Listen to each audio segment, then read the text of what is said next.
Croeso mawr I chi yma heno yma. Melin drafod ydyn ni. Pwrpas y melin drafod ydy sefydlu melin drafod yn benodol ar gyfer Cymru annibynnol.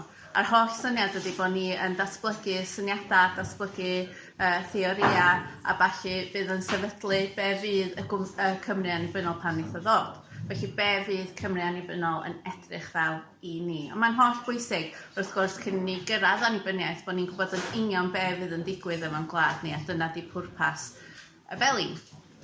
Mae'r drafodaeth gan ni heno yma mwyn edrych ydy bach yn agosach ar be ydy syniad yn siaradwyr ni o Gymru annibynnol. Felly be ydy syniadau nhw, be ydy delweddau nhw, a pam bod nhw yn gweithio tuag at Cymru annibynnol. Da ni'n gobeithio cael trafodaeth eitha agorad. Bydd bob un siaradwr yn cyflwyno I ddechrau fo'i, a wedyn gwn ni'n mynd ati I ofyn cwestiynau. Pan fyddwn ni'n mynd I ofyn cwestiynau, so bydd pawb jyst codi llaw, a na I drio dod atoch chi gyd. Mae ddewch I fi os dwi'n cymryd chydig bach yn hir, ond na I drio wneud am o'n ordor hefyd, a nhw'n I weithio drwy'n gilydd fel la. Felly, efo fi heddiw mae Eric yma. Eric, would you like to introduce yourself first? Thank you very much. My name is Eric Ngalle. Eric is a name my mother calls me when I've done something wrong. I came to Wales in the July of 1999, and I've been here since then. So there is something about Wales that calls people according to the poetry of Mirain Owen. Thank you. A wedyn mae gennym ni Leanne wedyn. Leanne, if you'd like to introduce yourself. I'm Leanne Wood. I'm in favour of independence, and I have been for a long time. And I come at independence from the perspective of being a socialist and wanting to create the conditions for an alternative kind of society. So that's what brings me here tonight, my activism, and given where we are in the dark, difficult crises that many people are facing at the moment, from the climate crisis to the cost of living crisis, we're coming out of COVID. There is a real need for a different kind of politics, and I think independence can offer us a path to that. Thank you. Tess, would you like to introduce yourself? Yeah, hi, I'm Tess. I'm from Cardiff. I've worked with campaigns like Saving All the Meadows and Common Ground Alliance. And yes, it's great to be here today to kind of outline and discuss a bit more about independence and the way that might go. Mirain, ti eisiau gwneud digyflwyno dy hyn? Ie, Mirain dwi'n disgwyl i chweched dosbarth yn Abertawe. Dwi yn ymwneud efo Cymdeithas yr Iaith ac yma I drafod pa fath o annibyniaeth ydw I eisiau gweld fel person sy'n dod o Abertawe, fel person ifanc. Diolch yn fawr iawn. So, nhw'n I ddechrau, na I newid yr ordor da ni'n mynd. So, na I ddechrau efo Tess. Fedri di ddeu chydig bach dda fi amdan sut fysa Cymru annibynnol yn idrach yn wahanol I lle da ni heddiw yma? Yeah, absolutely. So, fi'n really dod tuag at annibyniaeth fel yn meddwl am pethau fel ecososialaidd. So, dwi'n meddwl fydd annibyniaeth yn rhoi siawns iddyn ni I dechrau defnyddio syniadau fach wahanol mwyn dod â localised decision making I pobl yng Nghymru a rhoi pŵer o grym I bobl mwyn wneud penderfyniadau sydd yn effeithio ar bywyd nhw. So, chi'n gwybod, mae hyn yn dod o lle ni'n ceisio cael fel society sydd yn mwy gyfiawn, sydd gyda mwy o tegwch yn just defnydd o adnoddau fel llafur pobl neu adnoddau amgylcheddol, pethau fel hynna. So mae'n kind of abstract, ond fi'n meddwl yn bennaf dylai annibyniaeth fod yn siawns I bobl, cael fel mwy o accountability a mwy o transparency a fwy o fel pŵer dros beth sy'n digwydd yn bywyd nhw. A ni really ddim yn cael hynna o dan Westminster, a ni ddim yn cael hynna o dan y Llywodraeth Gymraeg presennol. So, chi'n modd, Ond mae hyn o rili oherwydd, I fi fel fi di ysgrifennu yn y llyfr, mae oherwydd ni really gyda reliance ar nation state, a mae hyn, ac yn enwedig yng Nghymru, ni gyda reliance ar nation state sydd really yn cael pwerau o fod yn imperial empire, a dyna lle mae'r pŵer I gyd yn dod.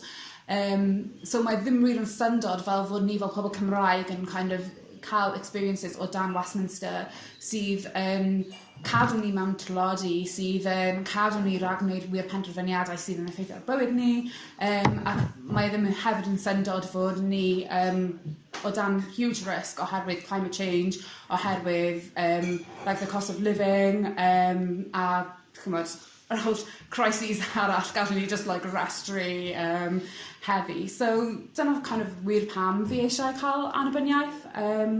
A dwi'n meddwl mae'n really, really bwysig I ni cael yn annibyniaeth yma oherwydd dyw'r British state ddim wedi newid o gwbl, mae dal yn defnyddio yr un patrwm, mae'n yr un tŷ, mae'n yr un strwythur a sydd yn cael a oedd wedi cael ei defnyddio mwyn, chi'n bod, basically cymryd dros y byd a tynnu resources a tynnu pobl a creu siogant o ddifrod a just disaster a chi'n bod, mae ddim wir ansoddeiriau adjectives. Fi'n gallu dweud sydd yn disgrifio hynna. So fi'n meddwl fel pobl Cymraeg, mae gyda ni fel responsibility. O'n i wedi, we contributed to that, but we also have an opportunity now to break that down and end that and start afresh. A mae hynna wir yn bwysig, just oherwydd, yn olaf, oherwydd, chi'n bod, gyda climate crisis. Ni yn barod wedi, we've gone over 5 tipping points. Mae'r climate change ddim yn newid, a mae risg enfawr I cymunedau yng Nghaerdydd ac yn De Cymru, ond cymunedau ar draws Cymru. Dyw Westminster a dyw Llywodraeth ni gyda ymresennol, maen nhw ddim mynd I wneud, maen nhw ddim hyd yn oed wedi, they can't even comprehend, beth sydd actually mynd I digwydd I cymunedau ni. Feasibly, gallwn ni weld climate refugees yn Gymru in the next 10-20 years. Dyna beth mae gwyddoniaeth yn dweud. Dyw nhw ddim wedi cael gafel hynna, ond mae cymunedau ni wedi. So, dyma pam wir fi'n gweld mae'n bwysig I ni cael trafodaethau fel hyn am dan independence oherwydd, yeah, there's no other way really. Yeah. Mae'n rili diddorol beth ti'n dweud yn yna, mae mor obeithiol bod chdi yn adnabod y ffaith bod yr hen system heb newid a bellach ddim yn ffitio y gwirionedd sgenna ni'n y byd. A ti'n gweld bod annibyniaeth yn gerbyd bron iawn I ni gael y newid sydd wir angen yna ni yn ganol yr argyfynga yma. Mirain, dwi'n cofio gwrando na chdi'n siarad yn y Steddfod flwyddyn yma, a dwi'n cofio chdi'n deud rhywbeth nath daro fi'n ofnadwy nes ti ddeud mae'r chwyldro yma rŵan da ni angen gweithredu. Ac dwi'n cofio hynna, dwi'n cofio meddwl argal. Mae hynna wir, da ni yn ei chanol I. Wyt ti'n gweld adlewyrchiad o dy deimlado di amdan annibyniaeth yn be mae Tess newydd dweud? Yndw yn sicr, a dwi'n meddwl bod angen I ni, fel o'n i'n deud, mae angen I ni gweithredu rwan, a mae'r hyn ti'n deud am y dioddef a'r hyn dyn ni angen gweithredu arno fo, mae o'n bwysig a mae o'n argyfwng fel o ti'n deud. Ges I y cyfle I hefyd ysgrifennu yn y llyfr y Melin Drafod. Mae o yma ar gael I chi I gael, felly... Ti'n well na fi yn bwyddo. Ond, nes I sgwennu erthygl yna fo, ac teitl yr erthygl oedd y lle gorau I dyfu lan. A y rheswm nes I roed yr enw yma, oedd achos nes I glywed Mark Drakeford yn dweud, nath o ddweud bod o eisiau Gymru fod yn y lle gorau I dyfu'n hen ac I fod yn hen. A nath ni daro fi, a nes I feddwl, ie, wrth gwrs, dyn ni eisiau Gymru fod yn lle hyfryd I dyfu yn hen ac I fod yn hen. Ond dyn ni hefyd eisiau Gymru fod yn y lle gorau I dyfu fyny ac I fod yn ifanc ac I fod yn bob cyfnod yn ein bywydau ni. Yn yr erthygl o'n i'n sôn am pethau allan ni'n neud, megis cefnogi'r pobl mwyaf bregus yn ein cymdeithas ni.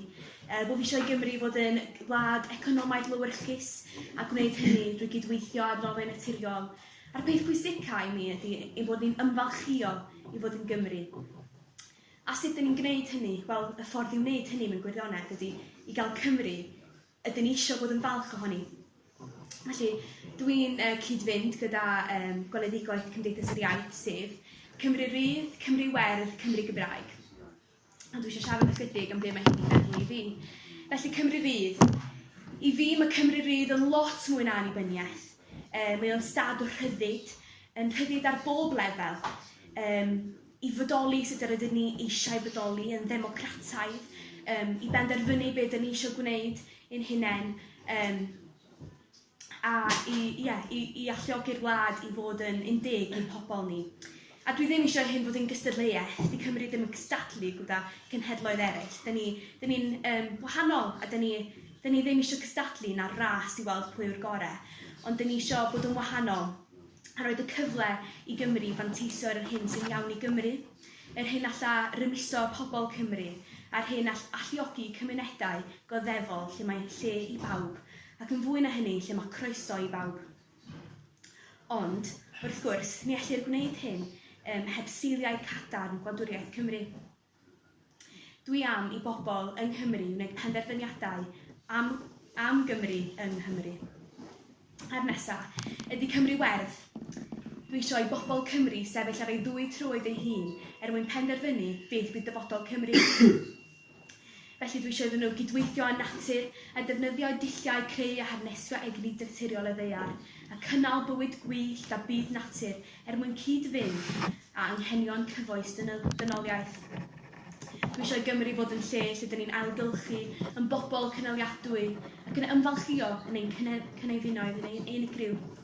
Mae Cymru yn unigryw yn sawl ffordd a mae'n cynefinoedd ni a'r ffordd mewn gwlad ni'n gweithio yn y ffordd cynaliadwy. Yn wahanol hefyd, mae gyda ni moroedd, mae gennym ni gwynt, mae gyda ni gymaint o adnoddau allwn ni ddefnyddio mewn ffordd gwyrdd, ond sydd ddim yn cael ei defnyddio i'r modd llawn ar hyn o bryd o dan Llywodraeth Brydeinig. A'r un ola, a falle'r un mwyaf pwysig i'r gymdeithas ac i mi, ydy Cymru Gymraeg. Craidd ein gwahaniaeth yw ein hiaith. Dwi'n meddwl allai'r iaith fyw a ffynnu yng Nghymru. Dwi eisiau i bob disgybl ym mhob ysgol yng Nghymru i gipio'r iaith a'i chadw hi'n agos at ei calon. Dwi eisiau i bob ysgol yng Nghymru, ysgol cynradd ac ysgol uwchradd i fod yn ysgolion Cymraeg, a dwi eisiau gwersi Cymraeg i bawb am ddim. Mae Cymru llwyr dwyieithog yn bosib, ac mae o'n agos, mae o'n bosib iawn, a fel o'n i'n dweud, mae'r chwyldro yma, dyma ydy'r chwyldro, mae o'n digwydd rwan, ond eisiau pobl sylweddoli, mae rwan mae'n gweithredu ar gyfer hynny, ar gyfer cael ein targed ni o 1,000,000 siaradwyr, a fel mae'r gymdeithas yn dweud, dyn ni eisiau mwy na 1,000,000, dyna ydy ein ymgyrch ni, dyn ni eisiau mwy na 1,000,000 o siaradwyr Cymraeg, dyn ni eisiau bod yn obeithiol, a dyn ni eisiau byw mewn Cymru Gymraeg. Nid breuddwyd yw Cymru Rydd, Cymru Werdd, Cymru Gymraeg. Cynhyrfwn y dyfroedd, maen nhw'n hi. Diolch yn fawr iawn i ti. Eric, I'll turn to you now. Mirain was saying very beautifully about how we take so much pride in our self-identity, how we take enjoyment in creating, how we should take enjoyment in creating a country that is good to live in throughout our existence from youth to old age, and how that country needs to be environmentally friendly and take pride in its language as a part of self-identity. As someone who moved here in 1999, as you mentioned, do you see a reflection of your own values in Wales and are able to make it your home because of that? So thank you very much, and what a wonderful contribution. I followed it and I listened to it thoughtfully. For me, if the thing is, how must one live in a place to become it, to become part of it? You know, in 2017, I had the opportunity to meet Ivor Abgreen in Cameroon. However, prior to meeting him, I had read his book, Cuddle Call, and in that book, there's a poem called This House, and this house is, in my language, is translated Ene Ndao, and he wrote it during the inauguration of the Welsh Assembly in 1999. And there's a last line that says, "May we each day live by such maxims, sooner shall two men come together than two mountains." And in this discussion of Welsh independence and the way forward, there is so much diversity, so much voices that sometimes people feel their voices are isolated. And when we speak of Welsh independence and we use we, who are the we who are in this melting pot of culture. So I'll be approaching Welsh independence from a literature perspective, from a cultural perspective, because truthfully, I am fluctuating between two worlds. In Wales, I am a kite. In Cameroon, I'm a rolly. But I started this idea of talking about Welsh independence since 2018. I read Ivor's poem Uganda, and I assumed the great man had been to that part of the world. So in my excitement, I met him and said, "Hi, Mr. Ivor, how was Uganda?" He said he had not been to Uganda. However, as a writer, he used the same trick that Tennyson used when he wrote Charge of the Light Brigade. And in 2018, Ivor, Mike, and I went to Cameroon for the first time. And Ivor says, and I quote, "This going to Cameroon was the first time that Wales was engaging with the African continent without colonial lenses." And this is for him to say this, I'm thinking, And then I read Adam Price's notes on Welsh independence, and he argues that Wales was England's first colony and risked being England's last colony. And this guy, Jeremy Passman, even puts it brutally, that the world that was once colonized has been decolonized. The we in Wales still live under this umbrella of colonialism, and we have not been decolonized. But the word colonialism is full of nuances. So I will approach this purely from a writing perspective, and I'll quote what the wonderful writer whose work is coming out next week with Seren book, Rhiannon Hussain. He says, no matter how long you've lived in a place, if you follow a stranger around that place, you'll find out places that you never even knew existed. And I think this is the way forward when we're talking about Welsh independence. I think that's really fantastic, yeah. Because we learn so much about ourselves when we see ourselves through other people's eyes, and I think that's a really, really healthy way to speak about it. Thank you so much. Leanne, are you listening to everyone, and you've been involved in this for a bit longer than some of the people around the table? Do you see a reflection of stuff that you've been doing for a while? Do you see a growth in the independence? How has it changed? What are the hopes with it? And yeah, I mean, the debate has moved on a lot in the last 2 decades from where we were 20 years ago, and it's gone in the right direction. I'm hearing lots of optimism and excitement and enthusiasm tonight for the kind of Wales that we can create, and we can. It's all possible, and it's all within our hands, and it's only us that are going to create that Wales that we're talking about tonight. But there are no guarantees, are there? It doesn't mean if we get independence that all our problems will be magicked away. We are going to have to work to build the right kind of independence so that when it's delivered, it is able to achieve the lovely vision that Mirain's outlined for us tonight. It's something that we all want.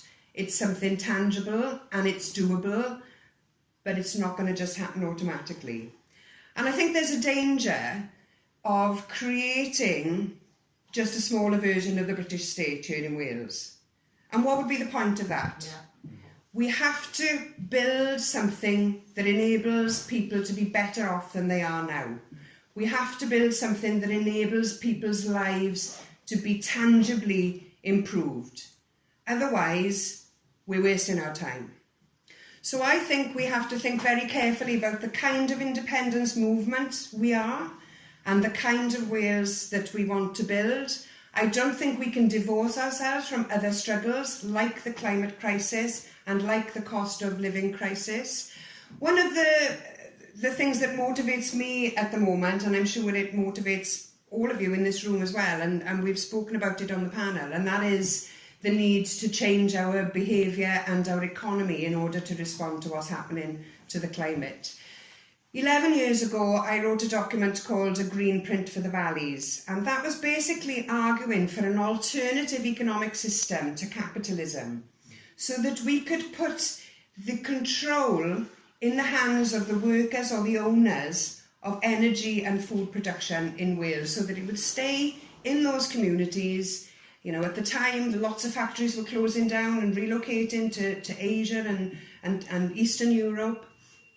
If we had worker-owned cooperatives creating renewable energy, feeding the benefits back into local communities, that would create a whole system that could potentially provide an economic base as well as a response to the climate crisis.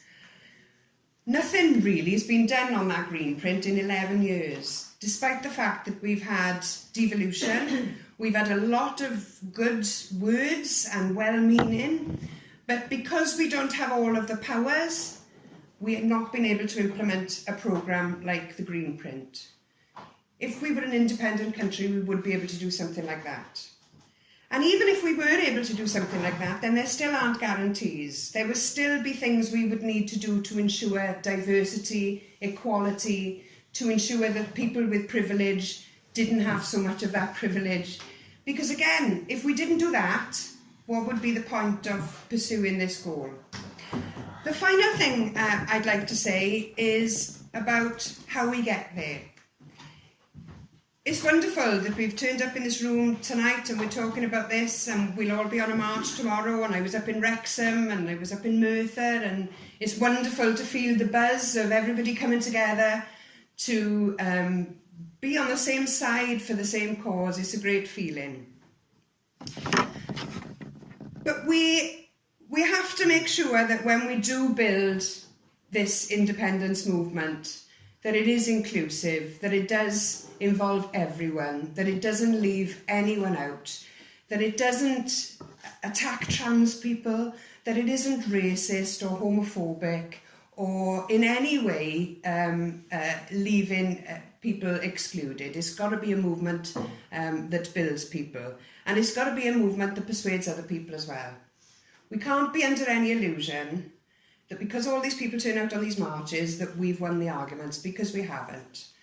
We need to get out into those communities, especially those communities where poverty is a real issue, because there isn't much trust in those communities at the moment, and people want something a bit more solid than hot air and warm words. They need something concrete, and they need something that links up the struggles of poverty with the national struggles and the other struggles that we've talked about today. And I think we can do it, but it's going to take a lot of work before we get there. I can see, yeah, Leanne, that's really wonderful. I can see a hand going up, so yeah, ti eisiau gofyn cwestiwn? Na, fi sydd i ni, chydig bach, Leanne, sorry. I'll direct this at Leanne, but obviously anyone will answer.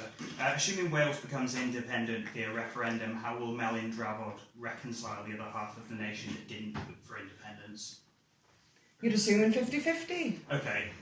I couldn't think of a word at the time. Say whatever we want to say percent-wise. Do you want to answer first then? Do you want me to? Yeah, okay. So it's up to you if you want. Tess, do you want to answer this one first? Sorry, can I just add another caveat to that, actually? Go on. That was the exact question that one of your colleagues on the Independence Commission asked myself, when we met yourself and the Commission, so I'm just wondering your opinions on it. Okay, so, no ni mynd I Tess gynta. Tess, do you want to answer? I mean, I think it's assuming a lot that there is going to be a vote and that there is a significant proportion of people who are voting no for a really, really strong reason.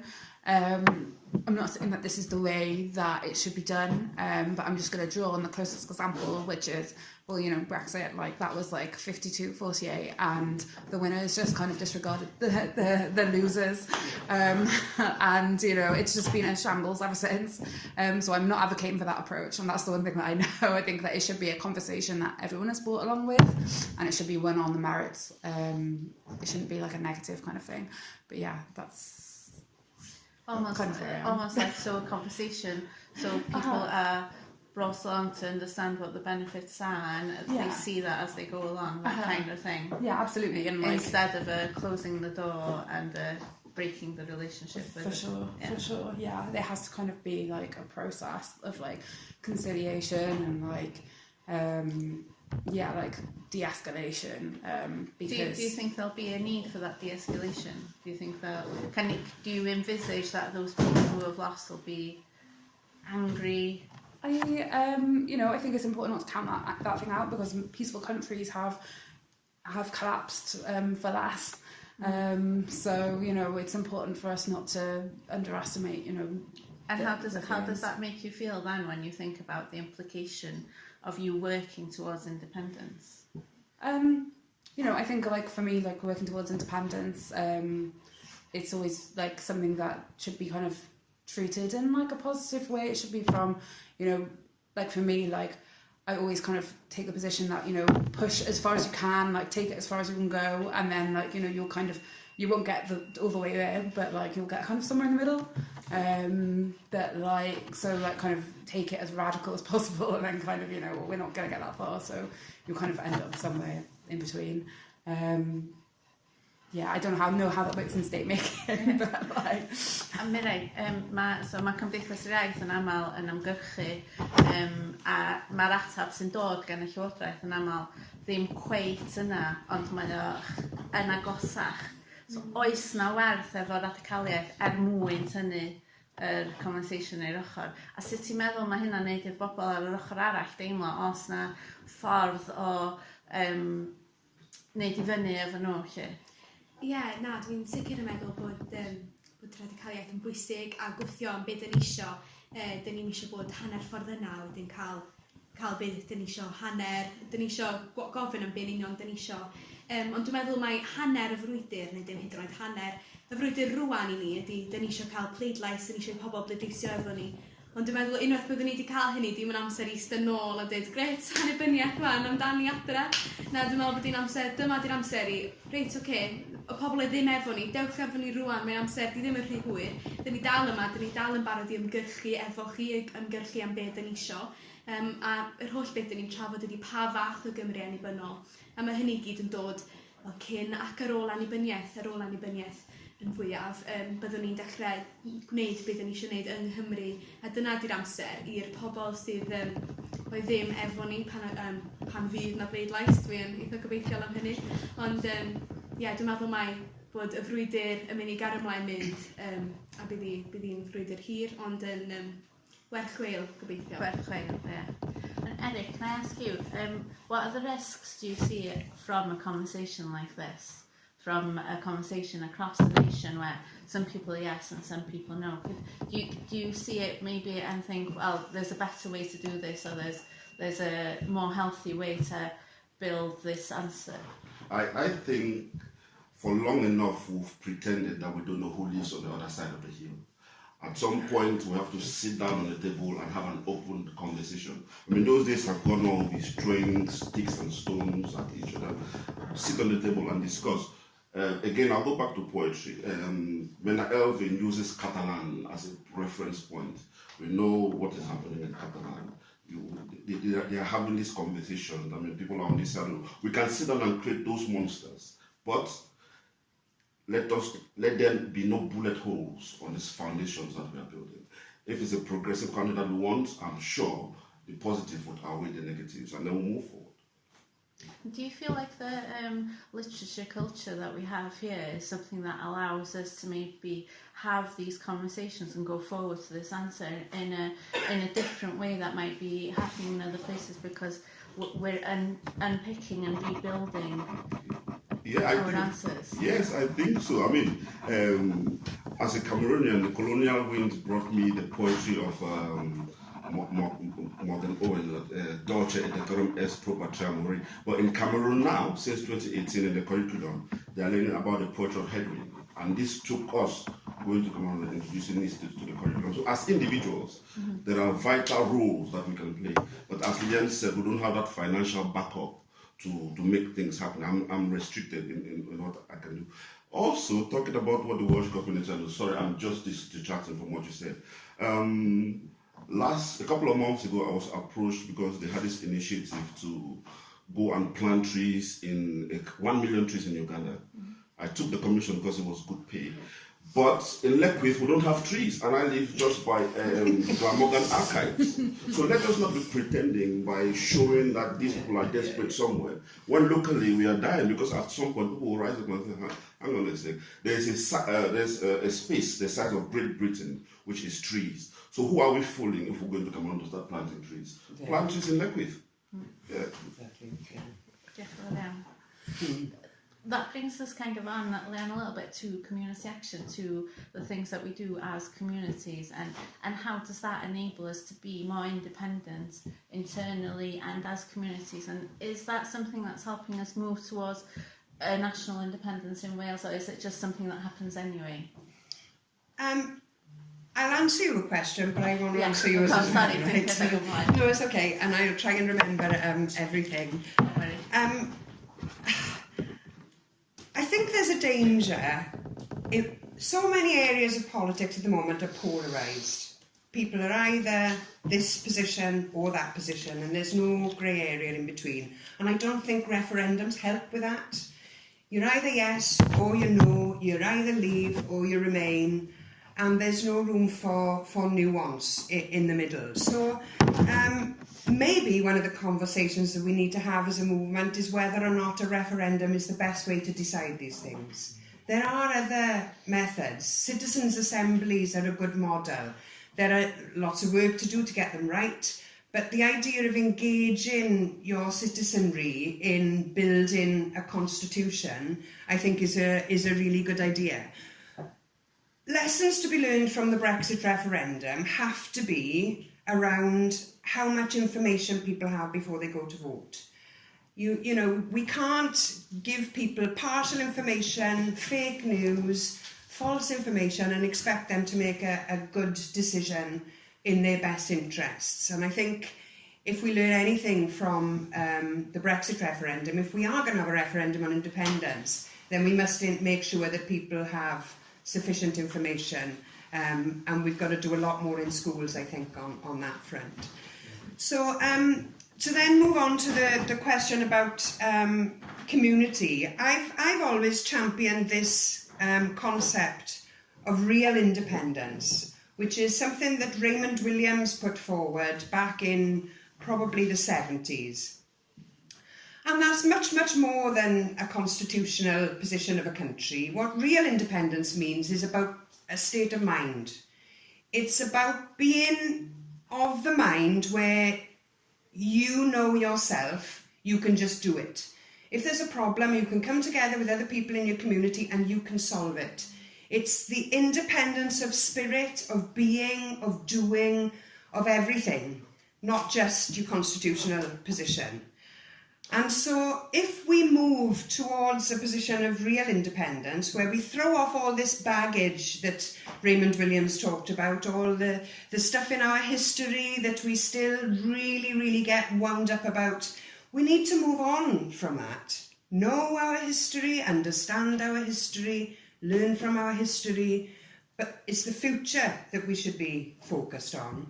And I think if we think about the future and we think about being independent of mind, then given that Wales is a community of communities and we can create that independence in those communities, then we will become an independent nation anyway. In fact, we could be that independent nation right now if we chose to in our own heads. But we're choosing not to at the moment, aren't we? Are we looking to Scotland first? If Scotland goes, then Wales goes. Well, if Scotland goes, we're in a whole different ballgame anyway. We're in a different conversation territory, then, I think. I wouldn't be satisfied with 52%. I want 80%. And I think that Leanne's mention of citizens' assemblies are one way of achieving that more than an important number, an overwhelming number that says, of course we want independence. What else is there? And you look at the three other options apart from independence that this bloody commission has given, it's all due respect to you, Leanne, and you think, who's going to write something positively about that? There's nothing positive to be said. And so I think that the challenge really is to make independence so attractive, so different from England especially, but so much better in terms of what can be achieved by a country that works together in favour of our environment, in favour of each other, working equitably, and that means giving people a stake. Now, young people in our society don't have a stake. They don't matter. They barely vote, and we ignore their votes when they do vote, right? Now, what we need to do is to give them a stake, especially young people, not clapped out old people like me. I'm past all of that. But the young people of today need to have a stake. They need to know that they belong to a society which, in a sense, belongs to them and reciprocates for what they contribute. I think we must start, I'm of the view, that we ought to nationalise all land, especially Prince Charles's beaches, seasides, etc., etc. And nationalise all land. I mean, the farmers can stay where they are, but some of their land, they won't have to pay taxes on anymore. They might welcome that. There would be benefits.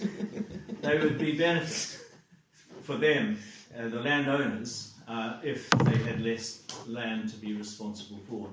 And the average age of a farmer in Wales is well over 50.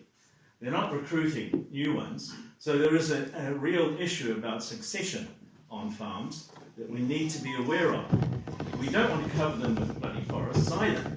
I mean, I'm very much in favour of planting trees, the right tree in the right place, etc., etc. But those trees should be centred on a community that builds with the trees and which processes that wood downstream, which offers work, high quality work. And I'm taking a leaf out of Leanne's wonderful pamphlet of 10 years ago in saying some of these things, I know. But we can start by looking at things from a real future context, as has been said, not looking from the past forwards. I think we can thrill people in Wales with a vision that means something to every one of them. And that's the challenge, to build that vision. It's very interesting to me to hear you say there about the economy and the idea of trees being planted in the right place and being processed down the river. And Leanne's mentioned economy here as well. So my question to you, maybe, Leanne, would be, what is the role of economy in an independent Wales? So how is it important? What are the risks of a non-independent economy within an independent nation?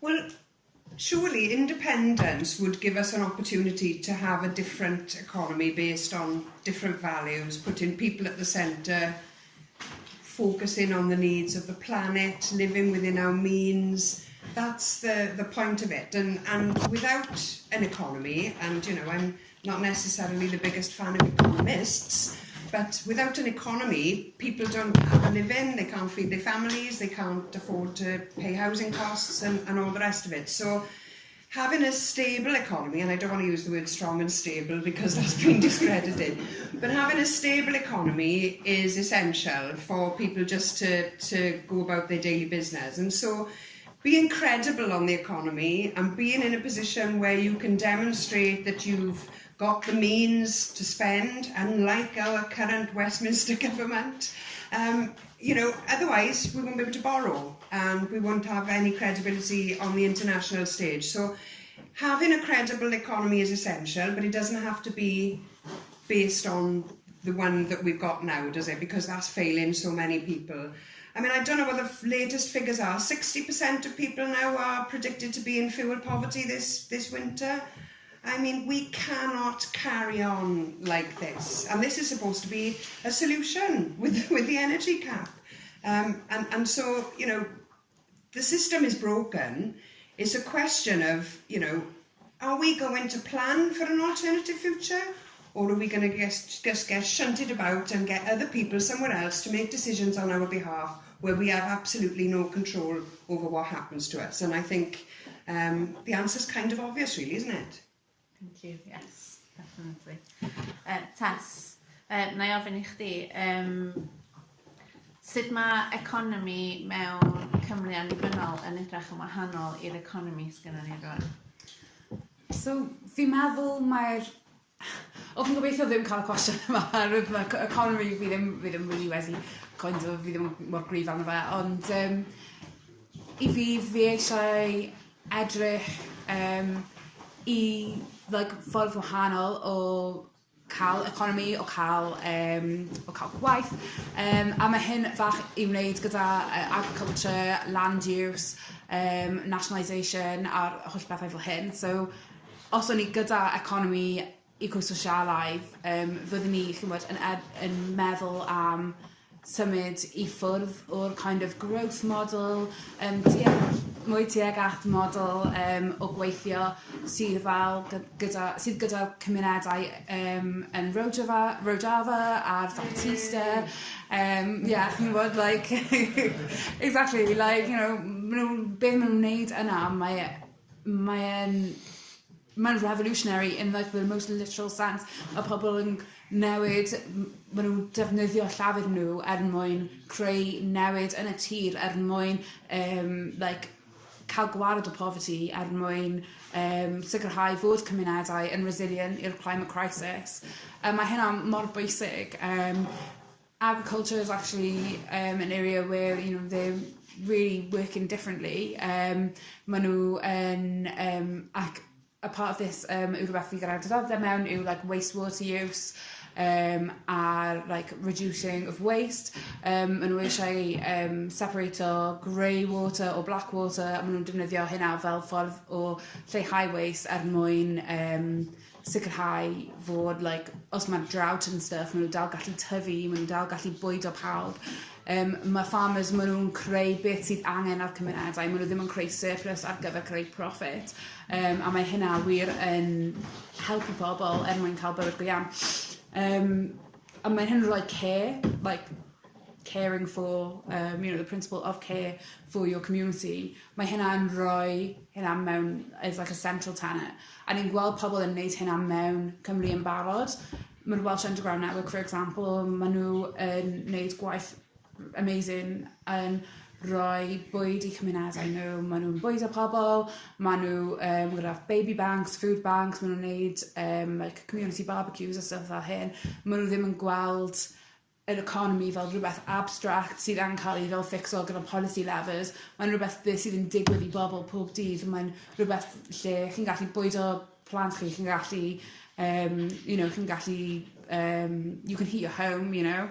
That's what the economy is. Dyna economy mewn Independent Wales fod yn rhywbeth sydd yn actually gallu rhoi, like, just dignity, like, just, you know, if you're working, you should be able to feed your home, you should be able to feed your home, you should be able to heat your home, you should be able to feed your children, you know, just dignity. A dyna beth ni ddim gyda hynna mewn y capitalist world system, ni just ddim gyda fe, a ni'n gweld swyddi yn mynd mewn i llefydd i countries gwahanol, lle maen nhw pobl yn cael ei exploitio so that we can have cheap goods, you know, like, there's dim equity, there's dim dignity, just dim transparency. A os ni eisiau cael Cymru annibynnol sydd wir yn creu newid ar gyfer pobl, mae angen fod a tu allan o'r system yma sydd yn just seiliedig ar exploitation o pobl ac o tir.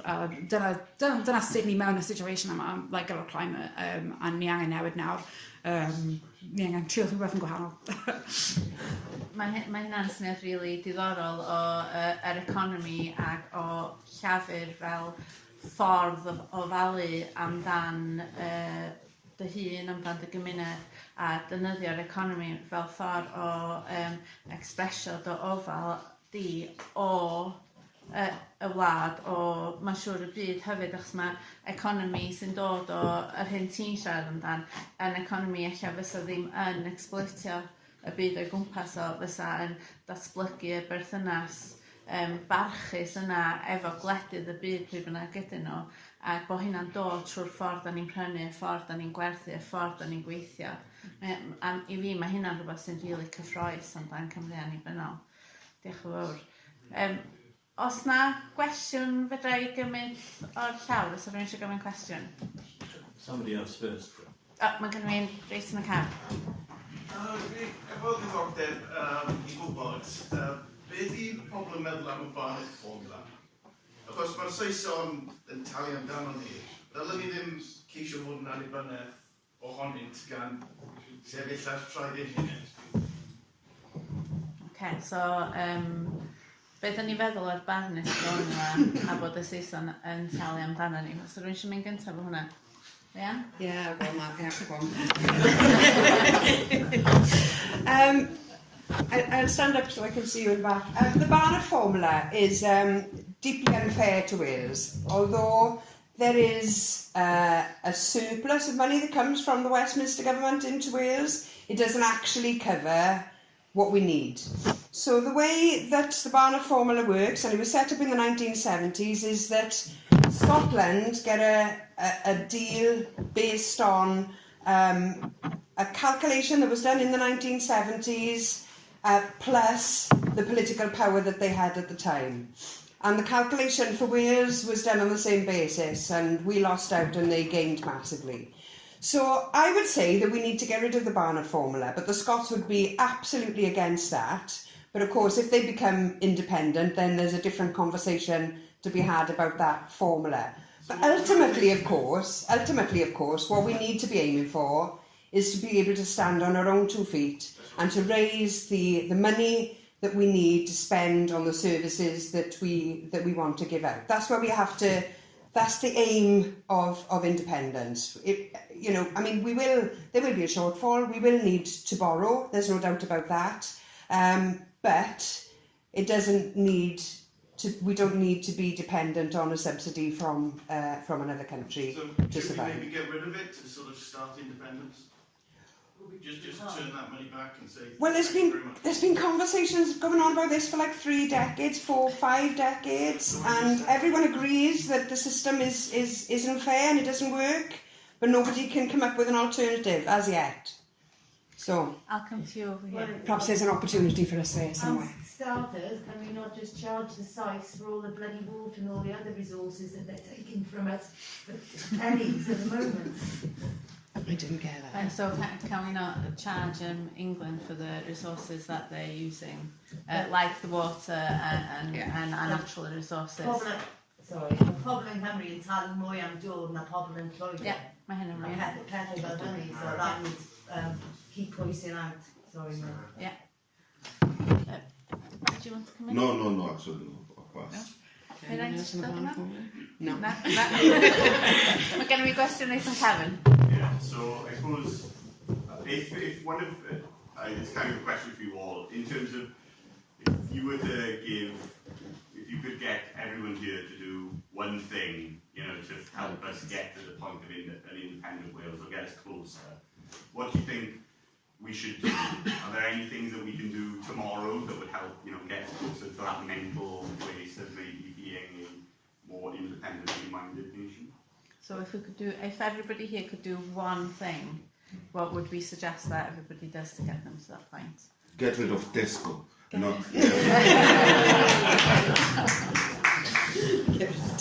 Seriously, I came here in July 1999, there was one Tesco, and now there's 20 just. We are talking about the community where we have to plant trees and recycle the trees. We should have cooperatives, we should have farms for everyone to plant our mushrooms. So that is one thing we could do. Yeah. And that's one thing we could do right now, today, isn't it? But it takes determination from us. I mean, we're not going to Tesco no matter how much you want that donut. It doesn't matter, don't go. But maybe as an individual. As an individual. Well, community activism is something that you can do as an individual that builds independence within a community. So just change someone's mind. One person will do at a time. One person will do. And if we set ourselves a target like that, then eventually we can change everyone. It only takes something like 3% of a population behind a movement that becomes a majority in time. It just takes that degree of agitation and passion to do it. We've got that. We could do it. Yes. Mirain, be fysa chdi'n gofyn i bobl wneud? Un peth? Wel, swn i'n gofyn yr un peth, dwi'n meddwl, i siarad efo pawb, i wneud i pobl teimlo'n really anghyffyrddus mewn sgyrsiau, i bobl deimlo, i fod yn niwsans i bobl, i gadw gofyn yr un cwestiynau, i cwestiynu pobl, ac i wneud o yn dy holl bersonoliaeth i, really, i parhau i sôn am y peth, tan bod pobl yn dechrau gwrando.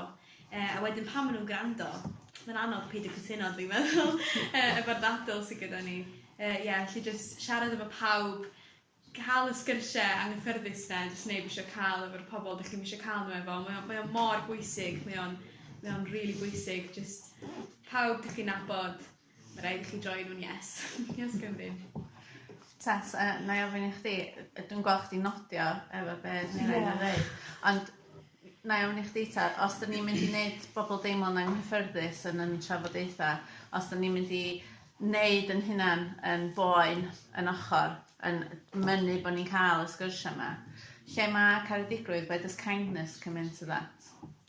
Well, you know, o fi'n mynd i dweud community activism hefyd, like, that's the one thing you can do, oherwydd, like, dyna sut fi wedi dod mewn iddo hyn, like, literally saving all the meadows, like, when you engage with your local council, and then you try, and you can't make the change that you want, and then you try and engage with the Senedd, and you still can't make the change that you want, it's so maddening. So it just, like, gets people into independence, like, straight away, because it's like, this is a ridiculous situation. Kindness, you know, kindness in community activism, that's why you do community activism, and it always comes into it. Yeah, you have conflicts and that, but, like, you know, at the end of the day, if you're in a group, especially if you're in a local group, you're in it because you want to make a change, and you can kind of overcome conflict, like, through that process if you just kind of, like, have conversations and stuff. I know it's quite difficult because, like, say Saving All the Meadows, for example, we had you know, we have people from all spectrum, all kind of politics, from, you know, and so you do have to draw lines, because you do end up getting people in, like, from, like, the far right and stuff. They want to capitalise on your movement, and you have to just be like, no, get out.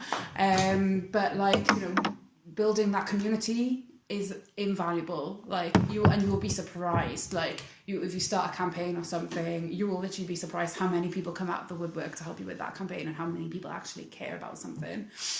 So yeah, community activism. Leanne, do you want to? Yeah, I'd agree with all of that, definitely.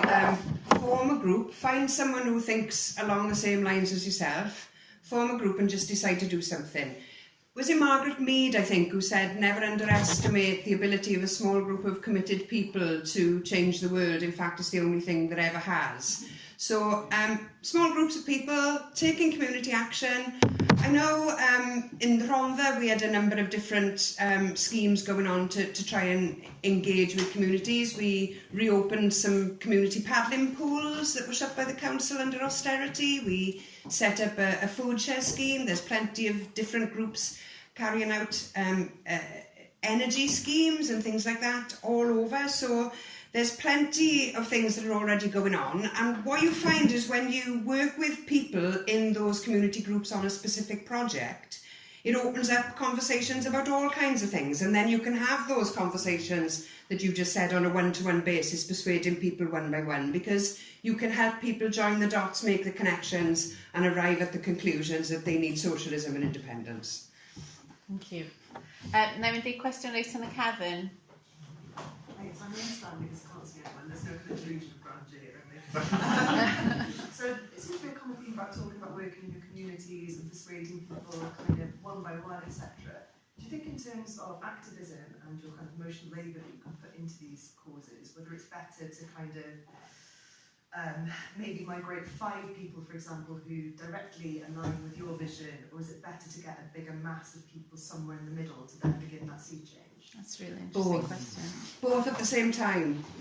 So what I would say, right, you need a group of thinkers and doers and organisers, and then you need the mass of people, and hopefully you'll attract them into becoming the doers and the thinkers as well, eventually. But you can't assume everybody's just going to become a super activist in one go, you know. That needs to be built up over time, I would say. Ni cwestiwn yn cefn yma. Barra from Swansea. I think you're absolutely right. It is conversations, but it's also the art of listening, and it's the art of knowing when, you know, to ask the right question, and that takes quite a bit of training, actually. And I know in America, there are institutes that do this kind of thing, and it's called the Art of Persuasion. And I think we need something like that, some kind of expertise, because you want to understand people's fears as well. You know, it's if you're not for independence, so can you tell me then what are your concerns, for example, and what do you think the solution will be? I mean, I'm no expert, but I think we need things like that as well. You know, doing that one by one thing absolutely takes a long time to have these conversations. And maybe sort of starting off, as you say, that you have done in the Rhondda, Leanne, in doing some kind of community action as a cover for then having that independence conversation. That's a good one. But there could be a number of different things to do, but I think you do need a group of people. You know, you need solidarity. So listening is ever so important. I found in my short experience with politics. Before you sit down, and I'll come to you next. But whose responsibility do you think it is then to provide that kind of training and that kind of education to people so that they know how to persuade, they know how to listen? Who should be going out there and saying, yeah, this is our role, we'll do that and we'll educate the people who want to? Well, I think it is doing a bit of research and seeing who we have amongst, maybe there are people here tonight who have some expertise in that kind of thing. I belong to various groups. Luckily, there are psychologists in some of the groups I belong to. They, you know, through academia, have access to people who have done this kind of thing. Not so many in the UK. It's sort of more in the USA. But I think you have to start with, you know, we can learn so much ourselves. You know, we can do that, but we got to find the people who have more expertise than us that have done it and researched it as well. We need the two things. So we really need that to build independence and the cause for independence. It's a long road because, as Leanne and already said, is education as well. And those citizens' assemblies would be a good starting point. I'm sure amongst those you'd get all kinds of people. Yeah. So it's no good just saying, yeah, activism, and that's it. It's got to be more thought out than that, I think. Yeah, and we need to think carefully about those kinds of conversations that we have. I mean, yes, Cymru has made fantastic input and enthused everybody. Producing that independence in your pocket was brilliant. So, as I see it at the moment though, I don't see groups of people going out trying to have those conversations about independence. There's the marching, but we need the other thing as well. And it almost comes and down... listening, definitely listening and taking on board their fears, you know, and trying to say, empathise with that and say, well, have you thought that this might be a solution, you know, that kind of thing. No, I was just going to say, in terms of individuals, you know, we have limitations as to what we can do. Because first of all, you have to think about, I have to go to work, you have all of these things that you do and you're constrained financially. Group probably will seek funding and will probably come to you and ask for a little bit of funding. And, or the World Government and the Arts Council to get a bit of funding. However, I just want to talk about what the lady said. This idea of post-independent Wales has a lot of healing to do. If you read Ivor's book, Travel Die, he navigates that identity crisis between being an English person and born in Wales. So a lot of people will be saying, well, I'm half English, half Welsh, so what does independent mean for me? That kind of reconciliation and healing is something that you should start preparing now for post-independent Wales. Yes. Yw'n cwestiwn da ni wedi cael lot o'r atebion yn barod, ond bod ni'n sôn am entrenchments. Dwi'n gwybod bod ni gyd yn cytun bod referendum Brexit, cyn referendum, yn ystod referendum ac ar ôl, wedi bod yn drychinaf llwyr. A bod yn dilyn diffyg trafodaeth gall a diffyg gwybodaeth gan unrhyw un ar un o'r ddwy ochr wedi achosi entrenchment llwyr bod bob dim wedi cael ei bolareiddio. Wrth symud ymlaen a meddwl am referendum dros annibyniaeth i Gymru sydd eto yn opsiwn binary. Sut da ni yn osgoi chwalu'n cymdeithas ni drwy greu entrenchment ar y ddwy ochr? Criwiau bach sydd yn gadarn o blaid annibyniaeth dros unrhyw beth ar hyn o bryd, a criw bachan iawn sydd ochr arall. Sut ydyn nhw'n osgoi rhannu yn gwlad ni yn ddwy os liciwch chi? Mirain, ydych chi gyntaf hwnna? Fel person ifanc, sy'n mynd i fod yn byw hyn am llawer iawn hirach na yr rhan helaeth o'r bobl yn y stafell yma. Sut wyt ti'n gweld hynna? Ie, gwestiwn anodd, mae'n gwestiwn da. Dwi'n meddwl bod yna lot o bethau garedigrwydd fan'na am sut ydyn ni'n gweithredu a sut ydyn ni'n mynd ati i weithredu ac i ymgyrchu a beth yw'r pethau ydyn ni'n neud. Felly, enghraifft, pan dyn ni'n fori, pan byddwn ni yn gorymdeithio, dwi'n meddwl bod ni yn cymryd rhyw fath o, dio ddim yn un ochr ar llall, dyn ni gyd yn cerdded, dio mot lle ydych chi'n sefyll ar spectrwm gwleidyddol, dyn ni gyd yn cerdded yn edrych am yr un peth ac yn trio perswadio pobl eraill. A dwi'n meddwl, bod rhaid ni fod yn oddefol iawn o bobl ac i fod yn bobl sydd yn amyneddgar iawn ac yn trio cymryd fyny ystyriaeth pam bod pobl mor ofnus, dwi'n meddwl, ofn ydio o'r newid yma ac o gael annibyniaeth. Ac wedyn ni ddeall yr ofn ac yn deall pam bod pobl yn erbyn, falle allan ni deall yn well a bod yn fwy goddefol a lleihau y splits yn y gymdeithas rhywsut. Ond mae'n anodd iawn, sy'n ni'n dweud. Diolch yn fawr, Tess. Ie, mae'n cwestiwn anodd. Ond, chi gwybod, fi'n meddwl mae'n eithaf anodd i dod ato fe heddiw yn ymwedig a ar ôl y 2 flynedd diwethaf, oherwydd be ni wedi gweld yn Caerdydd yn specifically yw fod na wedi bod massive split rhwng pobl ifanc a kind of regular activists yn mynd allan a protestio a fod wir ar y kind of fod allan ac yn fod yn visible yn protestio a wedyn does dim kind of wedi bod lefel o cefnogaeth o'r fel political parties neu unions a pethau fel hynna. A beth sydd yn really diddorol am yr independence movement yw mae'r defnydd o protest fel rhan o fe, a mae'n really dda i weld fod pawb eisiau mynd i protest gyda'i gilydd. Oherwydd, dyn ni ddim wedi cael hynna. I fi, beth sydd wedi sefyll allan dros y 2 mlynedd diwethaf oedd yn lockdown pam welon ni Kill the Bill, marwolaeth Sarah Everard, ond hefyd marwolaeth Mahmoud Hassan a Moyed Bashir. Beth welon ni ar y strydoedd oedd pobl ifanc yn dod mas a siarad yn erbyn y heddlu, siarad yn erbyn y British state, ac roedd dim neb i weld sydd yn rhan o'r fel conversations ni'n cael nawr fel kind of gyda political parties unions.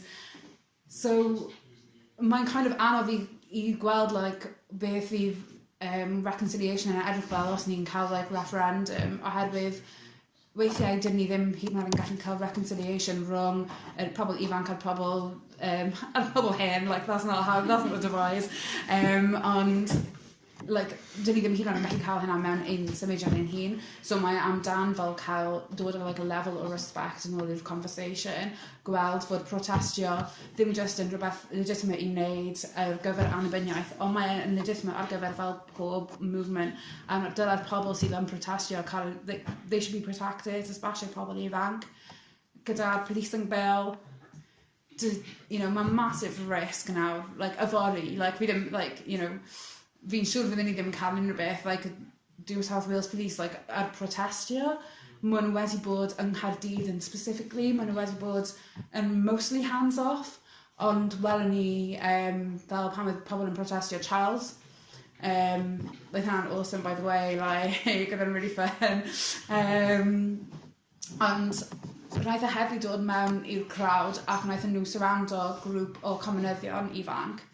Ond ddim wedi targedu unrhyw un arall, ond nhw wedi targedu pobl ifanc sydd yn sefyll gyda pobl LGBTQ+, chi'n bod, a yn very specific, police line o gwmpas, 8 person ifanc, chi'n bod.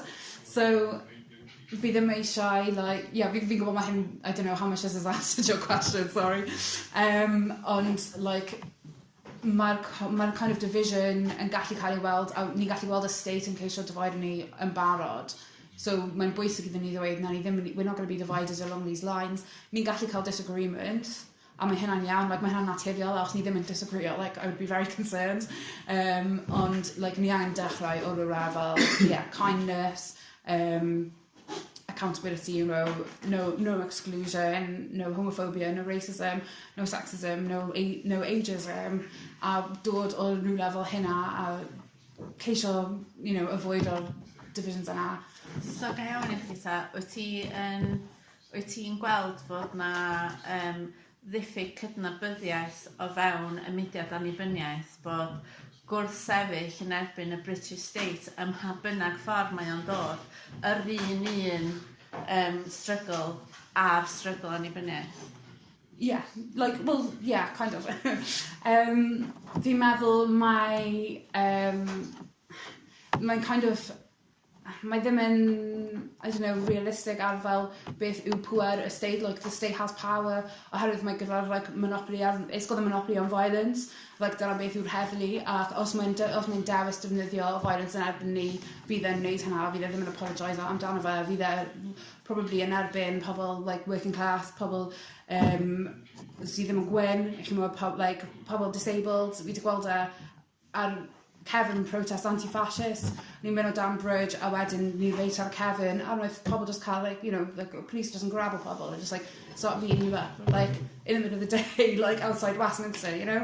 So maen nhw ddim yn mynd i, os maen nhw'n mynd i neud maen nhw'n mynd i neud so mae'n bwysig iddyn ni fel symudiad gwybod, like, this is radical, this is something that could be cracked down on very, very easily, ac os ni yn dechrau bod yn threat, like, dyn ni bod yn barod am hynna. Like, spike ups happened in Cardiff, you know. Lla i ddod nôl mewn fanna, am be o'ch chi'n sôn am y split yna yn y gymdeithas. Dwi'n meddwl bod rhai'r dadleuon mwyaf dwi wedi cael efo pobl o fewn yr un mudiad am fi. Dwi'n meddwl bod hynny'n rhywbeth mae eisiau ni siarad am y dadlau o fewn mudiadau sydd yn digwydd lot. A dwi'n meddwl os dyn ni'n stopio dadlau am y manion, achos gymaint mae'n bwysig gweld pa fath o annibyniaeth ni gyd yn edrych am yr un peth o fewn y mudiad annibyniaeth, a hynny yw annibyniaeth. A mae'r dadlau bach am y manion, a pwy sydd yr anghywir, a pwy sydd ar pa ochr yr spectrum, dwi'n meddwl bod hynny'n mae'n newidiol iawn. A dwi'n meddwl unwaith byddwn ni'n gallu falle sortio ein split ni yn ein cymdeithasau'n hunain, a byddwn ni'n myndiadau'n hunain, falle bydd o'n haws delio efo'r gymdeithas wedyn, falle. Dwi'n meddwl bod hynny'n eisiau bod yn haws. Gan i ddweud o cafiat i cwestiwn andros o anodd, sori. Dwi'n yn gwestiwn difrifol a cwestiwn negyddol. Dwi'n personol yn radio positif am 4 reswm na ni ddim disgwyl i'r un trap ag ymgyrch Brexit. Yn gyntaf, fi gynnu ni lawer mwy o wybodaeth rhedeg referendum dros annibyniaeth. Fydd y data a'r wybodaeth yna. Yn ail, da ni wedi cymryd baby steps yn barod sy'n gata annibyniaeth. Dwi'n cael 2 referendum yn barod a di ennill y referendums yna. Yn drydydd, dwi'n meddwl bod y wasg yng Nghymru yn wahanol, yn weithio gwahanol i'r wasg Brydeinig, ac felly fydd dydleion ddim yn cael ei cario allan ar yr un modd yn y wasg, beth bynnag fydd hwnna yng Nghymru. Ac yn bedwerydd, dwi'n meddwl bod ni'n bobl gallach a fydd y trafodaethau a sgyrsiau yn digwydd, wel, da ni wedi trafod hyn yma ar lefel llawer mwy synwyrol na'r dadleuon ddigwyddodd yn ystod Brexit. Dyna beth yw'r cafiat gyda i sydd yn positif. O'n i just neud sylw amdano yr ymdaithori a pobl yn teimlo'n saff. Da ni wedi trefnu legal observers i fod yn yr ymdaith yma. So, da ni siŵr bod pobl bod, da ni yn cymryd stepiau i wneud y gordeithio yma yn saff. Diolch yn fawr iawn, mae hynna'n bwynt rili pwysig, dydy. Just mae'n gweud, just gyda ni ddim mewn i hwnna, achos mae na rhyw fath o fel enemy, like genuinely, as in, so fel, be fi'n trio gweud fel, mae rhaid bod rhyw fath o conflict gyda rhywun ar gyfer yr annibyniaeth yn fy marn ni. Ddim gyda cymunedau nhw, fi ddim sôn am fel bobl ti'n nabod, ti'n trio fel cyfeinso i fod yn o blaid annibyniaeth, ond mae pobl yn Llan Steffan gweud, neu hyd yn oed yn Llywodraeth Cymru, sydd yn erbyn annibyniaeth yn mynd i wneud lot i stopio fe rhag digwydd. So, anfereiddiad digwydd yn rhan, dan wedi digwydd yn cael sôn iach yn y blaen. So, be fi'n trio gweud fel, sut ti'n gallu fel dewis rhywun, neu dit rhywun o fel, be chi'n gweld fel y her mwyaf o ran fel pethau sydd yn stopio rhag bod yn, rhag symud ymlaen o hwnna? Sy'n ei glwyd meddwl. Yeah, so beth ti'n ofyn ydy, mae na gwrthdaro clir yna bobl sydd yn erbyn a bobl sydd o blaid, a sut ydyn ni symud ymlaen dros hynna lle dwi wedi cael chdi'n gywir yma? Ie, ni bron fel, be chi'n gweld fel her mwyaf o beth, achos bydd rai beth sydd yn gwneud pobl mewn bwynt bynnag fel pwerau sydd yn trio stopio hwn rhag ddigwydd. A be di'r her fwyaf yn fyna? Leanne, do you want to? Is the question, what's the biggest thing that's going to stop us achieving independence? Is that your question? Our own mindsets, our own heads, our own negative thinking and our own obsession with the past, I would say. If we can break out of that, then we got a chance. But if we keep the mindset that we've got, it's the biggest obstacle, I think. Do you think within that then, Leanne, even if we change our mindsets and we're all moving towards independence, do you think that there's a specific power either within government or within the nation that has a particular force or ability to divide us or to defeat us? I think maybe that's... Well, I think all forces that are against us will try to divide us, right? So we've got to be unified at all times. And we've got to think about Wales as one Wales, not a division between North and South, Welsh speakers or non-Welsh speakers, working class people and non-working class people, people on the border, people in the West. We've got to ditch all of that kind of division thinking and think of ourselves as one group of people all pulling in the same direction to achieve an objective. And if we can be really disciplined about our thinking in that, then I think we can go a long way. That is our biggest problem, is that I can see it, is that our nation is refusing really to think in a united and cooperative way. I think it's great to have a mindset about independence, but I also think Wales needs a powerful media outlet.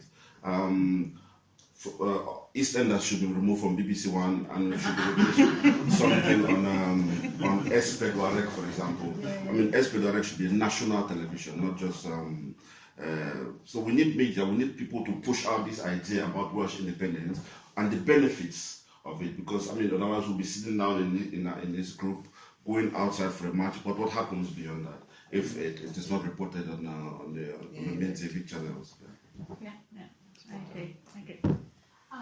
Well, as you can notice by my accent, I'm a foreigner, and I like into what else to work. And since I've arrived here, I've heard a lot about the Welsh independence, the Welsh movement. I'm sorry. And so bear with me, I'll give a little bit of context first. So I came here out of curiosity. I think I heard a lot about, you just said, right, marketing, really, the Welsh independence, a lot of communal activism. So in a way, I see myself as one of the targets, like I would be in the receiving end. And as I mentioned before, I came here to understand what would independence look like, but also like why is it important? What makes Wales Wales? Why is it not what it is now?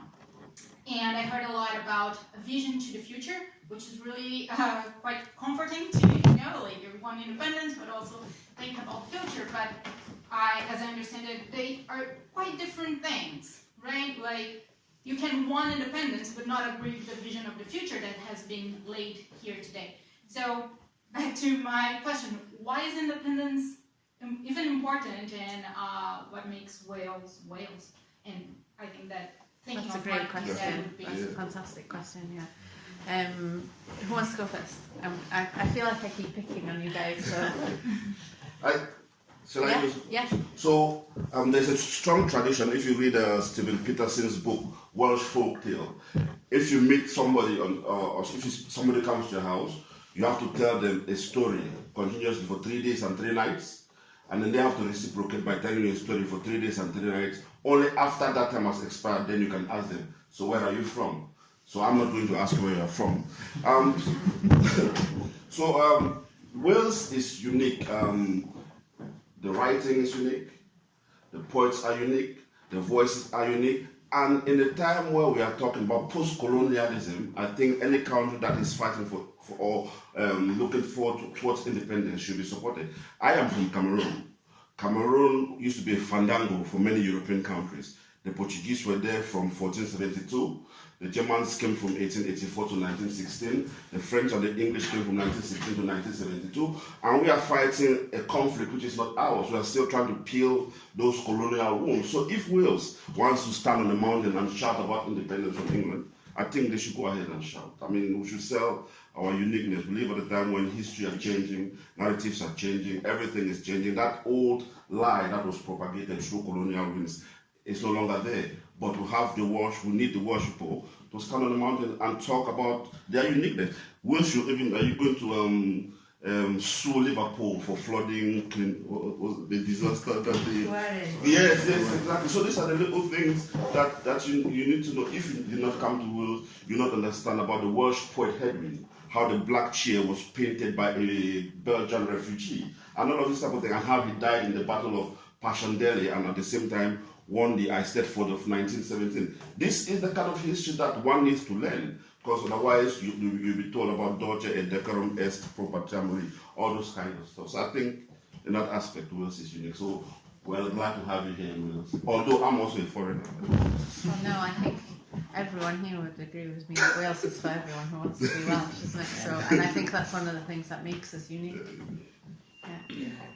Leanne, do you want to answer the question?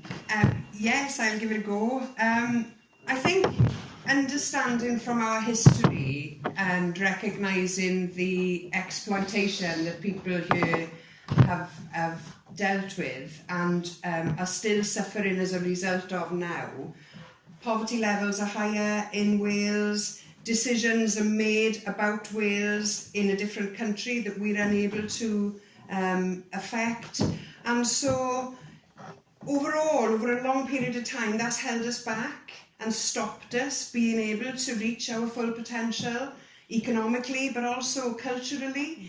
And so independence gives us an opportunity to do things for ourselves, to reverse the effects of that long-term economic exploitation, and to put things in place to ensure that we can culturally thrive and survive over the long term.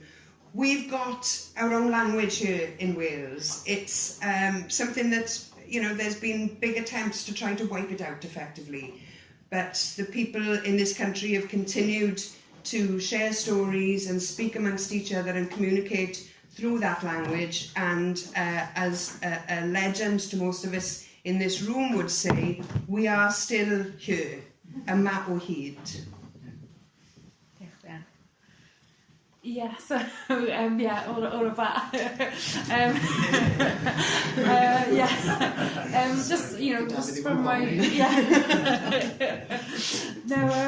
just from my, in terms of culture, culture, so, mewn teulu fi, roedd so great grandma fi, kind of that generation, oedd pawb yn siarad Cymraeg, a wedyn roedd y penderfyniad wedi cael ei wneud ddim i dysgu nain fi Cymraeg, oherwydd roedd yn cael ei gweld fel rhywbeth sydd ddim, it's shameful. So fi yw'r person gyntaf yn teulu fi siarad Cymraeg yn rygl am 3 generations. Fantastic. Oh, thank you. A mae'n anodd, especially dod o Gaerdydd, mae'n anodd, fi wedi gorfod gweithio mewn swyddi Gymraeg mwyn cadw'r iaith. Ers ysgol, herfys i ysgol Gymraeg, o fi'n lwcus i mynd i ysgol Gymraeg. So mae'n bwysig oherwydd, mae independence yn bwysig oherwydd, mae'n rhoi siawns iddyn ni actually cymryd control dros culture ni ac eisio symud ymlaen trwy preserfo fe. Mellach na hynna, os ni eisiau, os chi eisiau fi i outline o policies, like eco-socialism, prevention, mitigation, adaptation for the climate crisis, and like basically legalising weed. Fi'n meddwl like dyna'r stuff like gallen ni wneud mwyn like symud ymlaen, like a dyna stuff ydyn ni ddim yn gallu wneud gyda Westminster, a ni ddim yn gallu wneud gyda'r Welsh Government nawr. So, as I fod yn independent, like, yeah, it's the only thing, you know, within we can't make it, like, we're not going to save ourselves with this devolution, half power situation, like, mae ddim yn gweithio, and like, the sooner that we admit that, like, then the sooner we can move forward and actually start making a difference, like, in our communities. Ie, wel, sy'n ni'n gallu mynd ymlaen am pam mae Cymru yn wahanol. Mae gennym ni ddiwylliant ein hun, mae gennym ni hanes ein hun, mae gennym ni gerddoriaeth ein hun, mae gennym ni dawnsfeidd ein hun, dwi'n glocsraig fy hun, a dwi'n rili mwynhau fy hun, a mae mwynhau pethau Cymraeg yn mor bwysig. Mae mwynhau diwylliant Gymraeg yn mor bwysig, a mae byw drwy'r Gymraeg y pethau Cymreig yn mor bwysig I fi. A dyna pam dwi'n meddwl bod annibyniaeth mor bwysig, achos dwi eisiau cael y penderfyniadau yma wedi wneud gen pobl o Gymru. Dwi eisiau I bobl benderfynu be sydd yn bwysig I ni a be sy'n mynd I ddigwydd i'r iaith. Dwi eisiau I bobl o Gymru sydd yn deall ein traddodiadau ni ac yn deall ein natur ni. Dwi eisiau pobl sy'n gwneud y penderfyniadau yna I ddod o Gymru. Dwi'n meddwl bod y ffordd dyn ni'n bodoli yn wahanol fyd, dyn ni lot mwy rhyddfrydol yn gyffredinol, mae'n llywodraeth ni wastad wedi bod yn lot mwy rhyddfrydol, a dyn ni'n bobl sydd eisiau cydweithio, ac yn gyffredinol dyn ni'n bodoli'n wahanol I bobl arall, achos dyn ni yn bobl gwahanol, a mae'n iaith ni yn wahanol, a dyn ni'n meddwl yn wahanol. A dyna pam dwi'n meddwl bod o'n warthus ac yn bonkers I fod yn onest, bod pobl o wlad arall yn rheoli ni pan dyn ni mae gen ni gymaint o allu I rheoli'n hunain a gymaint o adnoddau I wneud hynny hefyd. Ffantastig. Dwi'n mynd I gau y fyna, chos mae Iwan yn 9:00 a da ni yn rhedeg chydig bach yn hwyr. So ni yn licio deud, mae'r drafodaeth heno yma wedi bod mor werthfawr I fi yn bersonol, a dwi'n siŵr I bawb yn ystafell yma wedi bod yn gyfeithog, a dwi eisiau diolch I chi'ch pedwar amdan hynny lle. Diolch I chi gyd hefyd amdano y cwestiynau da chi wedi roed I ni. Maen nhw wedi bod yn rei gwych iawn. Dwi'n mynd I wneud beth dwi fod wedi wneud ers y cychwyn. So, maen nhw lyfr yma gen y Felin Drafod efo nifer fawr iawn o bobl wedi ysgrifennu yno fo. Mae'n bosib I chi brynu'r llyfr yma. Mae'n datblygu'r syniadau sgenna ni amdan be fydd Cymru annibynnol, pan bod ni eisiau fo be mae feddwl ac yn y blaen. So prynu hwn, o'n I fod dweud ar y dechrau, so mae hynna'n meddwl bod chi'n gorau prynu fo. Neu fyddai'n cyrw. Diolch yn fawr iawn I pawb. Dwi'n gobeithio fyddwn ni'n cael cynnal mwy o drafodaethau fel yma. Dwi'n gobeithio fyddech chi gyd yn gweld gwerth mewn dod eto. So dyna ni. Diolch yn fawr iawn. Nos da.